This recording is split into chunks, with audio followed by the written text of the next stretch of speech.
When we're focusing on the mechanics of muscle contractions, we need to consider the broad range of variability in the types of contractions we need and apply on a daily basis, varying in force or tension output. No matter where we lay on this spectrum, the individual cells causing the contraction as an output respond the same way to an electrical input. To unite the electric signals of the nervous system with the muscle contractions of the skeletal muscle system, we turn to our basic functional unit for movement, the motor unit. Individual skeletal muscle cells are activated by one somatic motor neuron, also called an alpha motor neuron.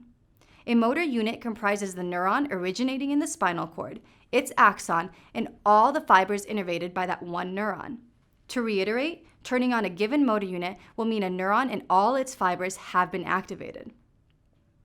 Motor units range from small to large. The more fibers are innervated, the larger a motor unit is. This is the case not only with innervation number being bigger, but also with the motor neuron's cell body and axon diameter being bigger. We have bigger cells and more fibers that we innervate as we turn on or recruit motor units. This orderly recruitment of motor units by size during voluntary contractions allows us to grade how many of the motor units we turn on for a given muscle contraction. Fewer are turned on for smaller, lighter contractions. More are turned on for bigger, stronger contractions.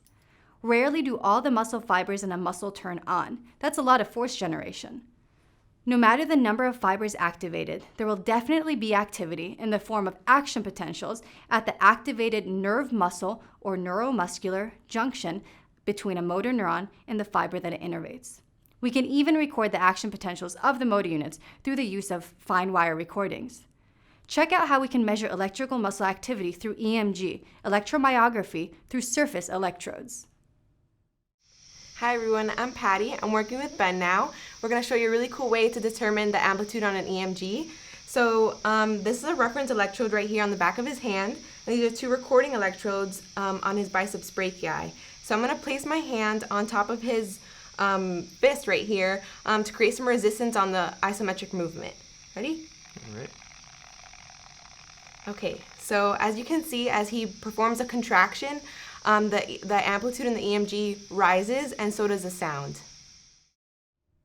We might even implement a more fine technique, ideally by using subcutaneous or intramuscular needle and fine wire electrodes. These track individual action potentials. This is really useful in neurophysiology. We love tracking action potentials and evaluating the changes in their discharge across the lifespan, over disease progression and treatment, in different muscles during different types of contractions. Hey there, so we're back, but now with popsicles as our recording electrodes. We're just going to measure Ben's interosseous contraction versus the biceps brachii. Ready? So now he's pushing against my finger. As you can see, there are spikes showing, and each spike is representative of an action potential being discharged. And so if he contracts more, then the spikes get larger and it mimics the contraction you saw earlier in the biceps brachii. Again, finely controlled movements normally require lower force generation. For that, we recruit smaller motor units, which are associated with light but controlled actions. We can evaluate fine motor skills in tests like the groove pegboard test. This manipulative dexterity test consists of 25 holes with randomly positioned slots. Pegs with a key along one side must be rotated to match the hole before they can be inserted. This test requires more complex visual motor coordination than most pegboard tests. Other tests, like the Purdue pegboard test, is a neuropsychological test of manual dexterity and bimanual, two-handed coordination. The test involves two different abilities: gross movements of the arms, hands, and fingers, and even fine motor dexterity. We can do this test on one hand, the dominant hand, or two. So, this is my partner, Victoria, and I am going to be doing a test for her. She's going to be doing this pegboard test. She's going to use her right hand, and one at a time, she's going to put these pegs into each of these holes in 30 seconds. So she can put as many as she can in 30 seconds. I'm going to count you down.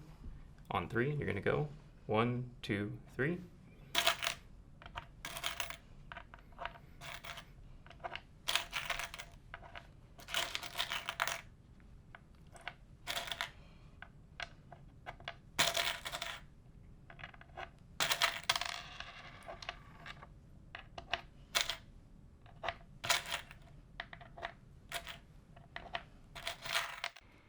The neat bit about the pegboard is that it's pretty easy to implement, and there's a lot of normative data across the lifespan.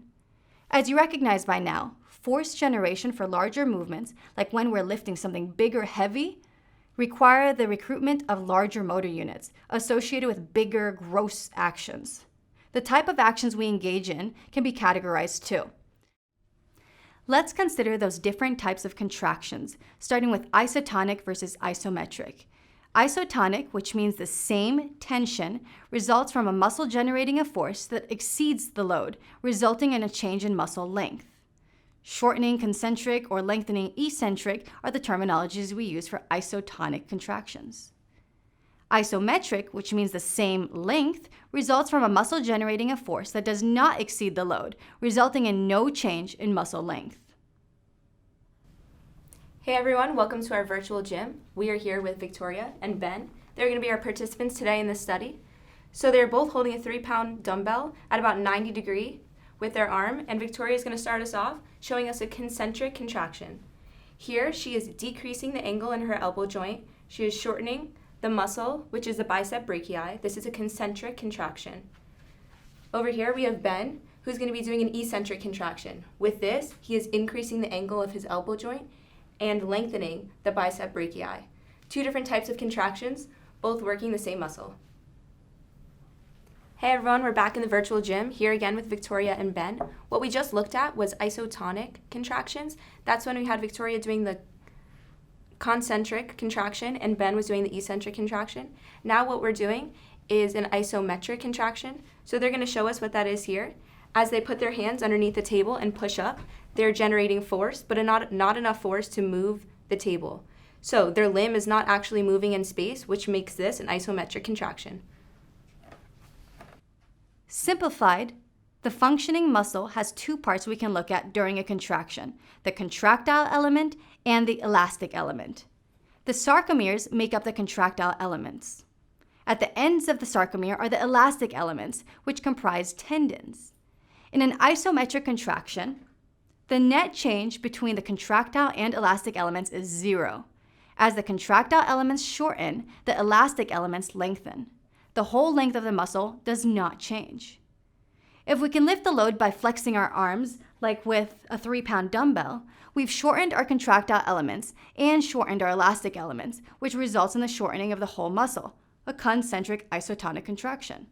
If we extend our arms with a 3-pound dumbbell, we've lengthened our contractile elements and the elastic elements, which result in the lengthening of the whole muscle, an eccentric isotonic contraction. In the end, the nervous and the muscular systems work together to coordinate movements, ranging from small, light actions to big, heavy ones. We can classify those movements in some pretty useful ways.